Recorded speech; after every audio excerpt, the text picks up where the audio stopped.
그러니까 롤스로이스의 승차감을 보고 도로 노면에 있는 울퉁불퉁함이나 방지턱이나 이런 거를 삭제해버린다라고 얘기를 합니다. 그냥 얘는 지위제예요. 상징제. 스펙터 6억짜리 탈 수 있는 사람이야 라고 하는 그거에 3, 4억을 더 쓰는 겁니다.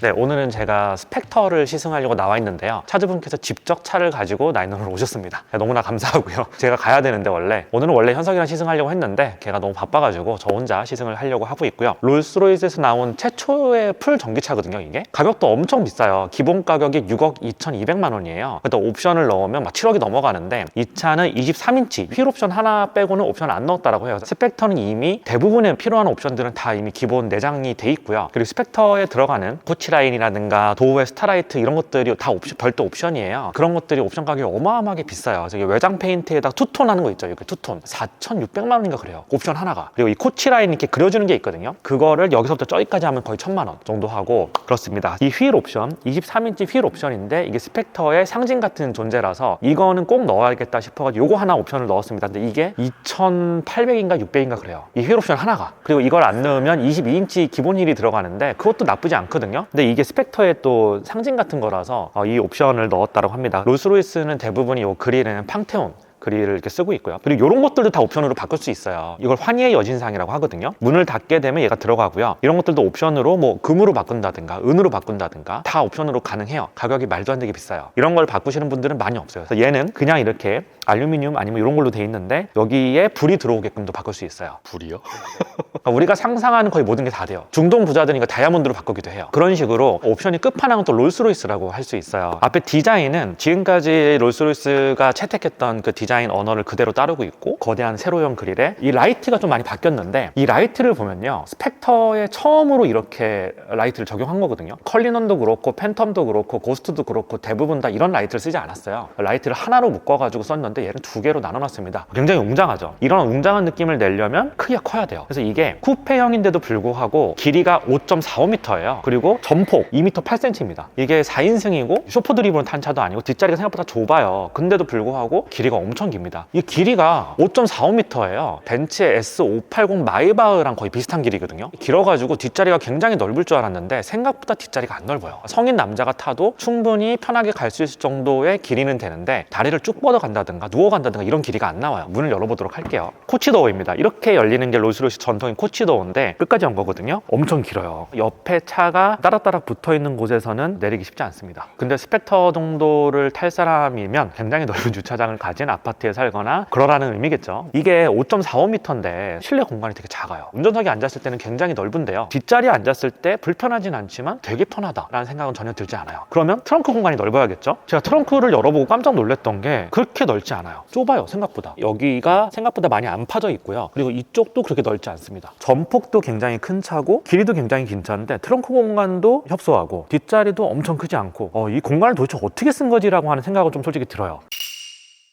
저희가 스펙터를 시승하려고 밖으로 나왔습니다. 차주분께서 차를 주시고 가셨어요. 업무를 해야 된다고 바쁘다고 그냥 마음대로 타다가 데리러 와달라고 하고 그냥 딴 데 가셨어요. 스톡PD랑 둘이 타고 있습니다. 차주분이 스펙터를 여름쯤 8월쯤에 출고를 하시고 한 번도 탄 적이 없대요. 그 매장에서 집으로 올 때 조수석에 한번 타보고 본인도 오늘 처음 운전했다라고 합니다. 그래서 자기도 조작법을 모른다 그냥 뭐 알아서 하셔라 이러고 가셨어요. 지금 이제 계기판에 표시된 주행 가는 거리가 399km 정도 표시가 되는데요. 이 차는 완충을 했을 때 환경부 인증 기준으로 봤을 때 383km, 390km 정도 갈 수 있다라고 하고요. 그래가지고 제가 아까 되게 의아했던 거예요. 이 차에 들어간 배터리 용량이 생각보다 되게 크거든요. 그리고 모터가 585마력을 내고 토크도 91토크를 내요. 그리고 배터리 용량이 워낙 크기 때문에 차 무게도 굉장히 많이 늘어났을 텐데 3톤이 가깝단 말이죠. 충분히 많은 배터리를 넣었을 텐데 어떻게 이게 400km도 못 가지? 요즘에 테슬라 모델 3 하이랜드 이런 거 사도 롱레인지 사면 400km 넘게 가거든요. 실제 환경부 인증도 400km 넘게 가요. 얘는 기본 가격이 6억 2,200짜리 전기차란 말이죠. 그렇게 봤을 때 너무 적은 거 아닌가? 근데 이 차의 제원표를 찾아보니까 그 의문점이 좀 풀렸어. 공차 전력이 3톤입니다. 3톤. 어쨌든 엄청나게 무겁습니다. 그래서 이 차 제원표 찾아보면 흡음재만 140km 정도를 넣었다라고 하고요. 근데 롤스로이스가 이 차가 최초의 전기차인데 전기차라서 더 조용한 것도 있죠. 당연히. 그리고 전기 모터나 이런 거 돌아가는 소리를 극단적으로 억제를 하고 롤스로이스의 모터는 그거예요. 팬텀을 타봐도 그렇고 고스트, 컬리넌 다 똑같아요. 승차감이. 저는 컬리넌도 타봤고 팬텀도 한 2달 정도 타봤었고 고스트는 정말 많이 타봤어요. 타봤어요. 뭐 신형, 구형 다 많이 타봤고 시승도 해봤고 고스트 예전 구형 시리즈 2는 6개월 정도 소유를 했었는데, 그리고 지금 부모님도 롤스로이스 타고 계시고 그래가지고 많이 타봤어요. 타보면 결국 블랙 배지라고 하는 모델이 있어요. 롤스로이스가 블랙 배지가 약간 좀 이제 운전하는 재미, 운전하는 맛을 느끼게 하기 위해서 롤스로이스의 극단적인 정숙한 승차감에다가 약간의 어떤 배기음과 그런 걸 가미한 차고, 근데 블랙 배지가 아닌 차들은 다 이래요. 그래서 롤스로이스의 이 출렁거리는 승차감 있잖아요. 호불호가 좀 있습니다. 어떤 분은 굉장히 좋다라고 그러고 어떤 분은 너무 출렁거려 이렇게 얘기하고. 그런데 어쨌든 롤스로이스가 추구하는 이 출렁거리는 승차감의 배경이 뭐냐, 얘들은 요트 같은 승차감을 만들겠다라고 생각을 한 거예요. 그래서 롤스로이스 별명 자체가 공도 위의 요트예요. 그냥 지어낸 별명이 아닙니다. 롤스로이스 자체가 추구하는 게 물 위에 떠다니는 것 같은, 그래서 얘들은 뭐라고 얘기를 하냐면 매직카 펫 라이드라고 얘기를 해요. 말 그대로 마법의 양탄자 공중에 이렇게 떠다니는 그런 승차감을 구현을 하겠다라고 얘기를 합니다. 여기가 좀 약간 울퉁불퉁한 구간들이 있거든요. 수석빈도 어떠세요? 전혀 그런 게 안 느껴지는데요. 그러니까 롤스로이스의 승차감을 보고 우리가 또 하는 말 중에 하나가 도로 노면에 있는 울퉁불퉁함이나 방지턱이나 이런 거를 삭제해버린다라고 얘기를 합니다. 되게 이질적이에요. 그래서 지금 차가 좀 없으니까 좀 달려볼게요. 와, 잘 나가는데요? 그리고 코너를 이렇게 돌아보면 역시 근데 이게 전기차다 보니까 제로백이 4.5초예요. 롤스로이스가 내연기관을 썼을 때 제로백도 느리진 않았어요. 왜? 12기통 엔진을 가지고 있잖아. 6750cc 12기통 엔진에서 나오는 파워가 있을 거 아니에요. 그래서 컬리넌도 타보면 그렇게 느리지 않아요. 풀악셀 밟으면. 근데 엑셀레이터 반응 자체가 밟았을 때 반박자 느리게 반응하거든. 항상 얘들은 벤츠랑 좀 비슷한 세팅이라고 보면 돼. 엑셀레이터 밟았을 때 바로바로 즉각적인 반응이 오지 않았는데 스펙터는 밟으면 바로 반응이 와요. 이게 전기차의 힘이죠. 전기차가 우리가 굉장히 가속력이 빠르게 느껴지는 거는 물론 실제로 빠른 것도 있지만 전기차는 밟으면 바로 모터가 돌아간단 말이야. 그래서 훨씬 더 제로백이나 이런 걸 낼 때 유리해요. 근데 이제 얘가 가속력도 전혀 부족하지 않고 굉장히 빨라요. 이 정도면 충분합니다, 가속력은. 근데 시속 150, 200 가까이 되게 되면 약간 힘이 좀 많이 붙이는 그런 느낌이 난다라고 합니다. 최고 시속은 250km로 제한이 돼 있긴 한데 스펙터 타고 250씩 쏘고 다니는 사람은 없겠죠. 이 차 타고 왜 쏘겠어요? 스펙터를 타고 남산을 이렇게 돌고 있는데 약간 놀랐던 것 중에 하나가 공차 중량이 3톤이고요. 그리고 롤스로이스가 되게 극단적인 정숙성, 그리고 극단적으로 도로의 노면을 지워나가는 그런 승차감을 구사를 하고 있거든요. 근데 제가 예전에 컬리넌 탔을 때 물론 SUV이긴 하지만 되게 느꼈던 단점 중에 하나가 똑같이 이 코스를 돌았거든요. 승차감은 너무 좋아. 근데 약간 엑셀레이터를 밟고 쇼코너들을 돌았을 때 과격하게 도는 것도 아니야. 일상생활에서 여기 좀 빨리 가야 되는데 늦었는데 하면서 좀 밟았을 때 그때 롤이 너무 심한 거 아닌가라는 생각이 들었어요. 제가 레인지로버 P530 시승기 찍을 때 그런 얘기를 했었죠. 롤스로이스가 물론 더 방음이나 정숙성은 더 좋다. 승차감 측면에서는 얘가 더 좋은지 모르겠다. 매직 카펫 라이드라고 하는 게 도로에 있는 거의 모든 그 느낌들을 지어나가면서 하늘에 떠다니는, 그리고 바다 위를 떠다니는 요트 같은 승차감을 구현하는 걸 알겠어. 근데 너무 출렁출렁거리는 거 아닌가라는 생각이 좀 들었고요. 쇼코너가 많은 데에서 어느 정도 밟으면서 이렇게 핸들을 좀 틀었을 때 스포츠 드라이빙이 아니에요. 오해하지 마세요. 스포츠 드라이빙이 아니라 오늘 좀 빨리 가야 될 것 같은데 하면서 딱 이렇게 핸들을 틀었을 때 그때 불쾌한 승차감이 나오는 거예요. 너무 출렁거리니까. 근데 스펙터가 그게 별로 없네요. 이게 너무 놀랍네요. 그게 왜 그러냐, 이 롤을 억제하는 시스템이 들어가 있어서 그렇대요. 요즘에는 이런 롤을 억제하는 이런 시스템들이 들어간 차들은 굉장히 많습니다. 포르쉐도 있고요, PDCC 같은 그런 시스템도 있고, 맥라렌 같은 경우는 유압으로 그걸 조정하기도 하고 그러는데 그 시스템이 굉장히 정교하게 잘 들어가 있는 것 같다라는 생각이 들고요. 이제 여기 한번 가볼게요. 여기가 방지턱이 굉장히 많은, 제가 맨날 현석이랑 테스트하는 그 구간인데요. 그리고 길이 안 좋아요. 여기 가보도록 하겠습니다. 아예 브레이크 안 밟고 그냥 넘어볼게요. 너무 편하죠. 앞바퀴가 탁 방지턱을 칠 때 굉장히 부드럽고 뒤에 털리는 느낌도 없어. 이게 정말 좋은 승차감이거든요. 앞에 부드럽게 했는데 뒤에 탁 치는 차들이 있어요. 그런 차들은 앞에서는 되게 승차감이 좋네 하지만 뒷자리에 앉은 사람이 되게 불쾌하거든요. 근데 얘는 없어요. 진짜 부드럽게 넘어간다.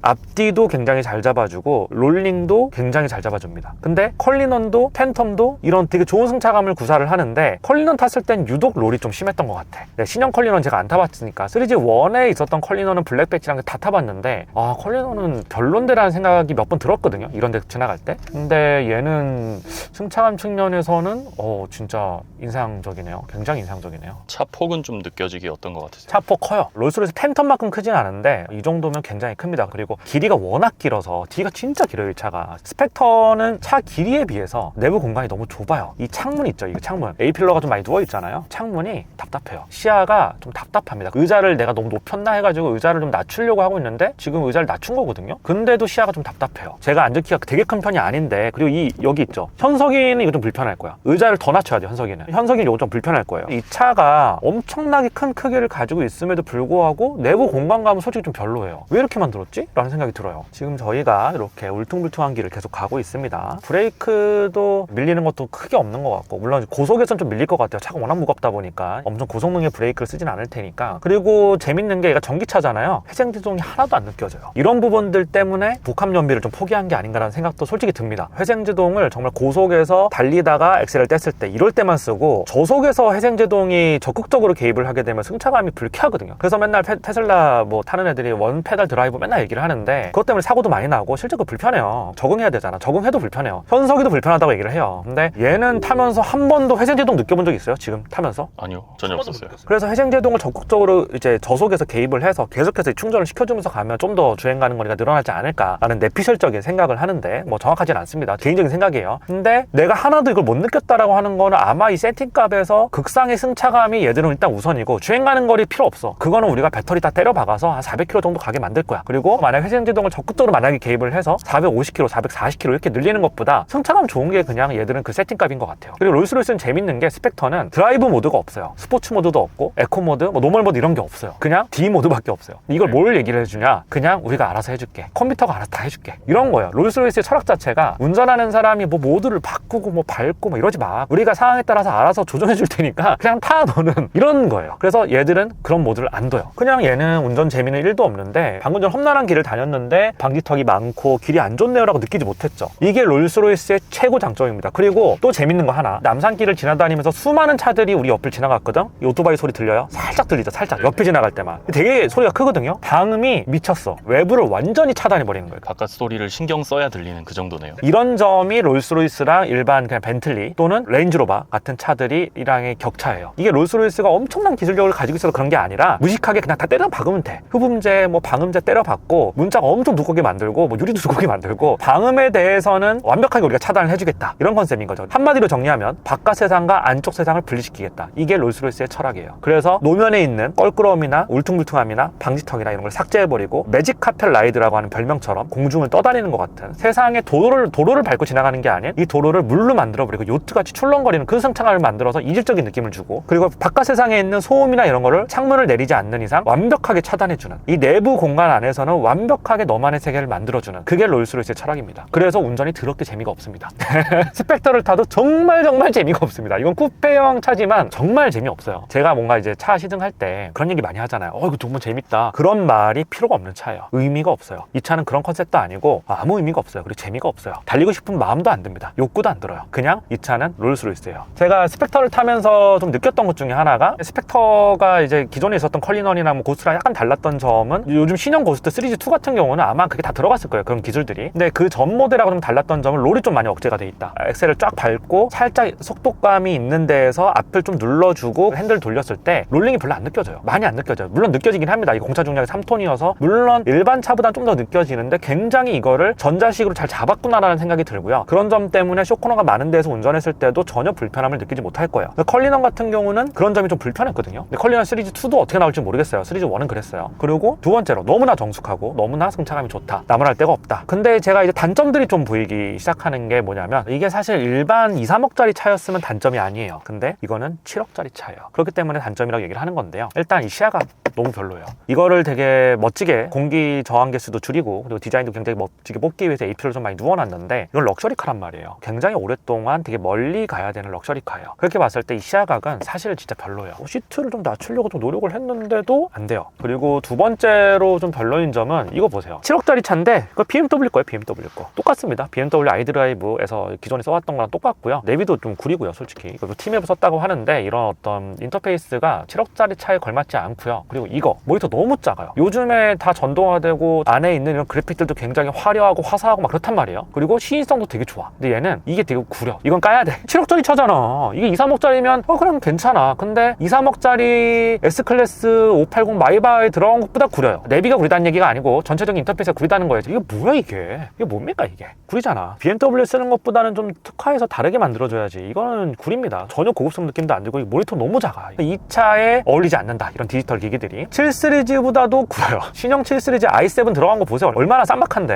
근데 그거를 차라리 넣어주지. 근데 모니터 크기가 안 맞았을 거야. 그리고 계기판은 굉장히 멋있습니다. 필요한 정보만 들어가 있고 정말 요트를 타는 것 같아요. 자동차가 아닌 저 요트 계기판 같거든요. 멋있는데 고급스러움이 없어. 심플하고 보기 시인성도 좋고 한데 롤스로이스 특유의 어떤 아날로그틱함과 고급스러움이 좀 떨어지는 거 아니냐. 디지털로 넘어가도 라페라리 같은 경우 다 디지털로 넘어갔었잖아요. 근데 원래 페라리 매니아들이 아날로그 이런 거 되게 좋아한단 말이야. 근데 라페라리로 넘어가고 로마로 넘어오고 SF90 넘어가면서 디지털 계기판을 굉장히 쌈박하게 잘 만들어줘서 이거 아날로그 이제 필요 없네? 아날로그 없어도 되겠다. 이런 생각을 또 하게 됐단 말이죠. 근데 여기에 들어간 계기판이 물론 심플하고 요트를 형성한 건 알겠는데 이게 7억짜리 차야라는 생각은 솔직히 좀 들어요. 다음으로는 이 핸들이 촉감 너무 좋습니다. 너무 고급스러운 가죽, 여기도 고급스럽고 너무너무 고급스러워요. 재질도 나무랄 데가 없고. 근데 롤스로이스에서 너무나 오랫동안 썼던 핸들을 너무 재탕하는 거 아니냐라는 생각이 들어요. 롤스로이스 이 핸들 디자인을 채택한 지가 굉장히 오래됐는데 물론 이거는 제가 느끼는 거고 장점으로 보면 클래식하다고 느낄 수 있죠. 옛날부터 써왔던 디자인을 클래식하게 계속해서 재활용을 잘하고 클래식한 게 롤스로이스의 또 아이덴티티일 수 있거든요. 이런 차들은 클래식함을 좀 추구하는 거지 트렌디함을 추구하진 않으니까 그런 부분에서는 뭐 납득은 되지만 저는 이게 약간 올드하다고 좀 느껴지는 부분이 있습니다. 이런 부분들은 좀 이렇게 좀 더 좀 변화를 좀 줬으면 좋지 않았을까. 근데 가격이 되게 비싼데 이런 생각이 좀 들고요. 저는 외관 디자인도 솔직히 좀 마음에 안 들어요. 7 시리즈랑 똑같아. i7에 있는 프론트 램프를 두 개로 나눠놓고 하나를 일자로 쫙 그어놓은 i7에 있는 걸 그대로 가져온 것 같은데 그걸 약간 변형했겠죠. 크기가 크고 팡테온 그릴에 막 롤스로이스니까 와 하지 i7에 있는 디자인하고 어떤 패밀리 룩 같은 느낌이 들어서 BMW에 있는 그 디자인하고 완전히 다른 걸로 좀 가야 되는 게 맞지 않냐라는 생각이 들어요. 물론 i7하고 얘는 좀 다릅니다. 많이 i7이 훨씬 더 사이보그틱하고 트렌디한 디자인이고 얘는 좀 전통을 지키려고 하는 디자인은 맞아요. 그리고 롤스로이스 훨씬 멋있습니다. 차도 더 크고. 근데 그런 느낌을 지울 수가 없어. 앞에 디자인도 솔직히 좀 클래시컬한 롤스로이스 특유의 그런 디자인하고는 좀 안 맞지 않느냐라고 하는 생각이 듭니다. 롤스로이스 최초의 전동화 모델이기 때문에 아마 조금 더 사이버틱한 트렌디한 디자인을 채택했다라고 저도 생각을 하지만 그럴 거였으면 i7에 있었던 그런 패밀리 룩이 조금이라도 생각이 들지 않을 디자인을 채택하는 게 맞지 않겠느냐. 걔는 1억 5천짜리고 얘는 7억이란 말이야. 그리고 롤스로이스 실내 재질에 대해서 좀 얘기를 해보면요. 실내 재질은 나무랄 데 없이 너무 좋습니다. 요거 있죠, 요거. 돌리는 거. 여기도 가죽이에요. 볼륨 조절하는 건데 이것도 가죽입니다. 그리고 다 금속입니다. 이런 거. 플라스틱 안 써요, 얘들은. 제가 이런 거 가지고 가끔가다 딴지 걸 때가 있는데 벤틀리에서는 요거 플라스틱 씁니다. 금속 쓰는 부분도 있고 플라스틱 쓰는데 벤틀리는 이제 잘 도금을 해가지고 플라스틱이 아닌 척을 하지만 실제로는 플라스틱이 이런 거 되게 많아요. 근데 얘는 다 금속을 씁니다. 이 소리 좋죠? 땡 하는. 최고급 세단에는 이게 플라스틱이 아닌 좀 금속을 써주는 게 좀 묵직한 느낌도 있고 송풍구 만졌을 때 촉감이 좋아요. 금속에서 느껴지는 그 촉감이 있거든요. 묵직한 그 촉감이 있습니다. 되게 좋고요. 그리고 요거는 에어컨 닫는 거예요. 닫고 열고 바람 세기를 요걸로 하는 거죠. 이게 악기를 형상한 거래요. 이렇게 하면 닫히고 이렇게 하면 이제 에어컨 송풍구에 바람이 나옵니다. 이 안에 있는 실내 재질은 말할 바 없이 좋고요. 정말 뭐 언급할 필요 없이 좋고 이런 우드 베니어 있죠. 이런 거. 이런 것도 진짜 두꺼워요. 롤스로이스가. 이런 것들 막 엄청 두껍고 얼마나 사람들이 공들여 만들었고 이런 거 얘기할 필요가 없어요. 그냥 다 좋습니다. 그리고 이런 가죽들 최상급 가죽을 떡칠해 놨어요. 좋을 수밖에 없어요. 이런 부분들도 다 우드 베니어인데 되게 좋고요. 네, 이런 부분들, 이런 건 플라스틱이지만 잘 이제 도색을 해놨고 여기도 플라스틱이긴 하지만 이것도 잘 도색을 해놨습니다. 스펙터에서 이제 팬텀으로 가게 되면 팬텀이 이제 아주 눈에 보이지 않는 바닥에서 바람이 나오는 그런 부분들 다 금속으로 해놨거든요. 그리고 이런 부분들은 이제 팬텀하고 똑같은 것 같고 그렇습니다. 롤스로이스가 기존에 가지고 있었던 디자인 언어를 그대로 채택을 했고 이 안에 있는 디자인은 컬리넌하고 똑같아요. 디자인적으로 다를 게 없어요. 약간 패밀리룩 디자인을 채택을 하고 있고요. 스펙터를 제가 오늘 타보니까 기존에 있었던 롤스로이스보다 확실히 롤도 좀 많이 억제가 되고 출렁출렁거리는 승차감이 여전하지만 어쩔 때는 출렁출렁거리고 어쩔 때는 롤을 좀 잘 억제를 해주면서 쇼코너도 잘 돌아간다. 그리고 전기차다 보니까 초반에 내가 풀악셀을 딱 밟았을 때 바로 즉각적으로 동력이 땅에 전달되는 게 느껴진다. 이런 부분들은 기존에 제가 롤스로이스를 탔을 때 느낌보다 훨씬 더 좀 경쾌한 느낌이 좀 났던 것 같아요. 예전에 레이스라는 차가 있었거든요. 레이스가 이렇게 쿠페형으로 나온 차였어요. 그건 12기통 엔진을 달고 있었고 레이스의 오픈형 버전이 던이라는 차였어요. 던도 제가 한 4개월 정도 탔던 경험이 있고요. 던을 탔을 때에는 엑셀을 내가 끝까지 밟아도 한 한 박자 느리게 들어가는 출렁출렁해 느리고 이런 느낌이었는데 스펙터는 그래도 조금 더 젊은 층이 운전했을 때 경쾌함을 느낄 수 있게끔 세팅이 돼 있다. 그럼에도 불구하고 롤스로이스 특유의 운전 정말 재미없습니다. 그렇게 세팅이 돼 있고요. 또 하나 이 차가 기본 가격이 6억 2,200만 원인데 웬만한 옵션들이 기본으로 다 포함이 돼 있어요. 여기 헤드레스트에 들어가 있는 게 RR 로고 이런 것들도 전부 다 원래는 별도 옵션이었는데 6억 2,200에 다 포함이 돼 있고요. 천장에 있는 스타라이트도 기본으로 포함이 돼 있습니다. 근데 도어에다가 스타라이트를 넣을 수가 있어요. 도어에 넣는 스트라이트 옵션이 2,800인가 그래요. 진짜 완전 눈탱이라고 생각하거든요. 2,800만 원 정도 하고, 그리고 아까 전 설명했지만 외관에 투톤 페인팅이 4,800이에요. 그러니까 그 두 개만 넣어도 7,000이 7,000. 거기다가 뭐 이것 넣고 저것 넣고 뭐 안에 인테리어 투톤 넣고 막 하잖아요. 그냥 옵션 그냥 1억이에요. 제가 주변에 이제 사람들 봤을 때 스펙터를 출고하신 분들은, 신차로 출고하신 분들은 좀 용자긴 합니다. 근데 예전에는 롤스로이스도 막 프리미엄이 붙던 시장이었어서 정말 많은 딜러들과 약간 그런 분들이 롤스로이스 계약을 걸어놨었어요. 롤스로이스는 계약금이 1억이에요. 계약을 취소하면 계약금이 안 돌려줍니다. 롤스로이스 계약할 때는 신중해야 돼요. 그러니까 내가 아는 딜러도 스펙터를 출고를 했는데 이거 팔고 싶다는 거예요. 원래는 이게 피가 붙을 줄 알고 이제 계약을 한 거예요. 근데 팔고 싶다라고 얘기를 했는데 안 팔려요. 스펙터는 옵션 포함해서 7억에 가까운 차니까 전기차를 7억을 주고 살 만한 수요층이 너무 옅은 거예요. 물론 우리나라 부자들이 굉장히 많고 럭셔리카에 대한 수요가 굉장히 두터운 나라긴 한데 전기차를 7억 주고 사야 되나? 라고 하는 그런 생각을 가진 사람들이 많은 거죠. 거기다 이건 쿠페고, 차라리 팬텀이나 뭐 고스트 같은 차들은 회장님들이나 뭐 법인 수요가 또 있고 어르신들 수요가 있기 때문에 분명히 잘 그래도 팔리는데, 물론 감가는 되게 많이 됩니다. 스펙터는 조금 포지셔닝이 애매한 거죠. 예전에는 레이스가 3억대에 나왔었거든요. 옵션 포함 4억대였단 말이에요. 레이스가, 쿠페형이. 근데 스펙터로 오면서 이게 갑자기 6, 7억대로 뛰어버린 거예요. 가격이 너무나 가격이 비싸진 거죠. 갑자기 모든 브랜드들이 차 가격을 올렸다라고 하지만 롤스로이스는 특히 차 가격을 더 많이 올렸어요. 그렇게 봤을 때 다른 차들에 비해서 분명한 특장점이 있어야 되는 거잖아요. 물론 얘는 럭셔리 쿠페형이고 이거와 경쟁할 수 있는 모델이 없긴 합니다. 근데 밑에 급의 포지셔닝 해 있는 벤틀리 컨티넨탈 GT 막 이런 차들, 그리고 요즘에 나오는 차들도 785마력이야. 하이브리드 얹어가지고 페이스리프트 되는 차를 보니까 780마력짜리 차로 나오고 연비도 기가 막히게 좋아요. 근데 얘가 전기차라고 하는 이유로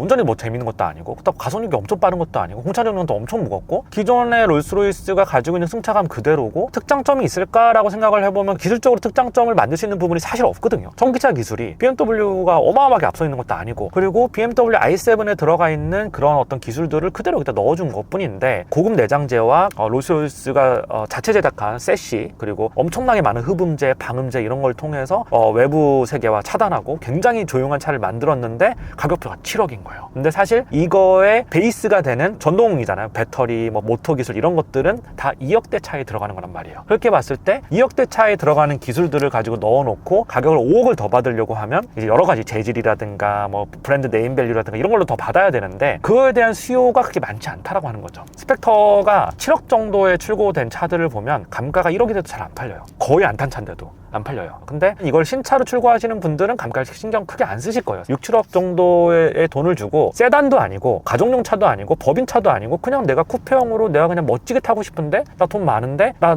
돈 많은 거 자랑하고 싶은데 할 때 스펙터를 타는 거거든요. 이 정도의 승차감과 이 정도의 어떤 감도를 구현하는 차는 얼마든지 있습니다. 3억대에도. 근데 거기다가 3, 4억을 더 주고 사는 거는 다 롤스로이스 타. 아까 전에 보셨죠? 횡단보도 서 있을 때 사람 다 쳐다보는 거. 이 차를 타고 횡단보도에 서 있으면 사람들이 다 쳐다봐. 저 차 뭐야? 이러면 쳐다봐. 근데 앞에 딱 환희 여진상이 있어. 롤스로이스구나. 와, 진짜 비싼 차구나. 이것 때문에 3억을 더 지불하는 거예요. 이거 정말 부자들의 세계죠. 기술적으로, 본질적으로 이 차가 뭐 7억을 받을 만한 가치가 있느냐를 보면 저는 아니라고 생각해요. 바깥 세상하고 완전히 괴리되어 있는 그런 승차감과 정수성을 만들어내는 건 인정인데, 이 정도와 비슷하게 낼 수 있는 차들은 너무 많아요. S680 마이바흐 사도 되고, S580 마이바흐 사도 되고. 그래서 롤스로이스가 6.75L의 12기통 엔진을 만들어서 내연기관이 있을 때에는 12기통이라고 하는 상징성과, 그리고 12기통 그 엔진들을 만드는 회사가 많이 없거든요. 그리고 12기통 엔진을 만들었는데 진짜 조용하고 엔진 필링도 너무 부드럽고, 그리고 가속을 딱 할 때 그 엔진에서 느껴지는 가속 질감이 굉장히 좋았단 말이에요. 근데 전기차로 넘어오면서 얘가 특장점이 있느냐? 아니다라고 하는 거죠. 롤스로이스라고 하는 네임밸류를 제외하고는 그만큼 가치가 있는가라고 봤을 때는 잘 모르겠어요. 물론 제가 돈이 진짜 많아서 7억 그냥 사고 감가 2, 3억 때려맞아도 상관없어, 대충 타다 팔래, 뭐 이러면 상관없습니다. 근데 가성비를 추구하거나 아니면 충분히 나는 3억짜리 타도 충분한데 뭐 이거 타보니까 별거 없네 라고 생각을 하면 이 차는 그 사람한테 가치가 없는 거죠. 저 같은 사람한테는 너무나 좋은 차인 걸 알겠는데 과연 7억의 가치가 있을까 생각을 해보면 아닌 거죠. 저한테는 굉장히 좋은 차고 너무나 조용하고 지금도 타면서 굉장히 놀라고 있는데, 너무 좋은 걸 알겠는데 이건 7억이라고 하는 걸 우리가 감안을 해야 돼요. 그냥 얘는 지위제예요. 상징제이고, 나 돈 많아, 스펙터 6억짜리 탈 수 있는 사람이야 라고 하는 그 상징, 그거에 우리가 3, 4억을 더 쓰는 겁니다. 스펙터 치승기는 이렇게 마치도록 하겠습니다.